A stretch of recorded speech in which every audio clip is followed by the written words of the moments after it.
We all think of walking as the safest exercise on the planet. I mean, it's gentle, it's easy, and it's supposed to be great for us.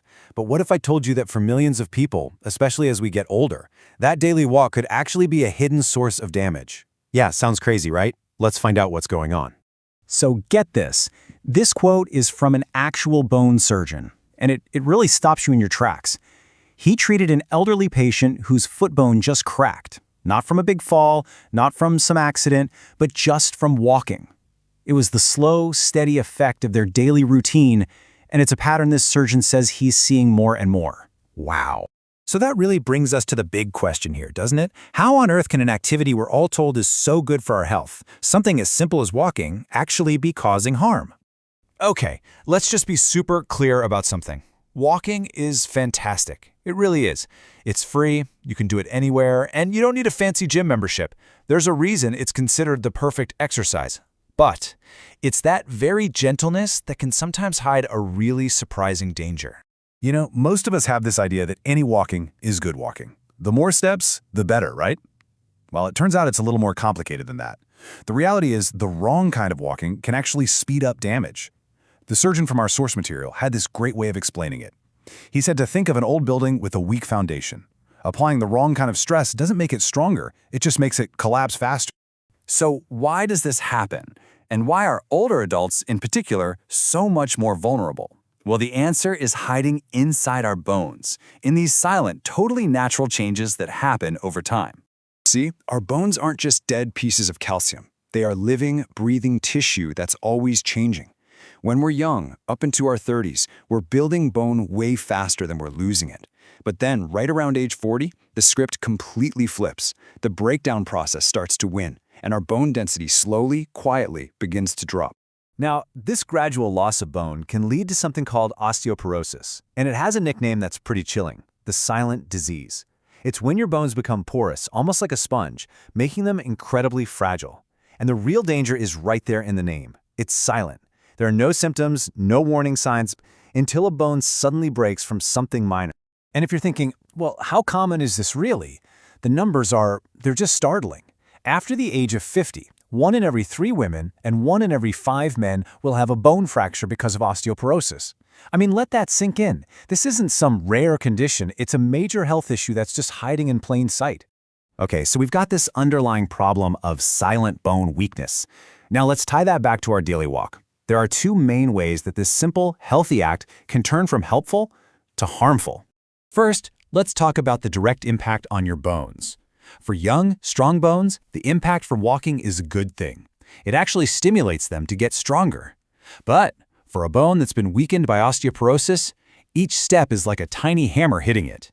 One step isn't a big deal, of course, but you add up thousands of those little hammer taps day after day, week after week, and you get this buildup of micro damage that can eventually lead to a full-blown stress fracture. The second type of damage is all about your joints.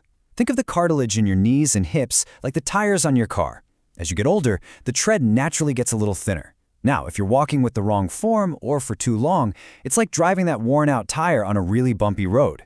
It just wears out so much faster, and that can lead to painful bone-on-bone grinding, otherwise known as osteoarthritis. Okay, so that's all the kind of scary stuff. But here's the good news. Your body is smart. It sends you signals long before a serious injury happens. The trick is just learning how to listen. So what are these critical warning signs that your walk might be doing more harm than good? All right, there are 5 key things to look out for. First, any new pain after you walk, even if it's just a little ache. Second, any swelling, especially in your feet or ankles. Third, pain that doesn't just go away but actually seems to get a tiny bit worse every day. Fourth, you notice a change in your gait, maybe a slight limp you didn't have before. And fifth, just this deep, heavy fatigue in your legs that feels like way more than it should. Any one of these is your body waving a red flag and saying, hey, something's not right here. So what do? The answer is absolutely not to stop walking. No way. It's to start walking smarter. So let's go over 5 golden rules to make sure your walk is a safe and truly beneficial exercise. All right, rule number 1, duration. Start small, like 15 to 20 minutes. The max should really be about 45 minutes. Consistency is way more important than distance. Rule 2, intensity. You should be able to hold a conversation while you walk. If you're gasping for air, slow down. Rule 3, the right shoes. This one's non-negotiable, and we'll get more into it in a sec. Rule 4, warm up and cool down, always. A few minutes of simple stretching makes a world of difference.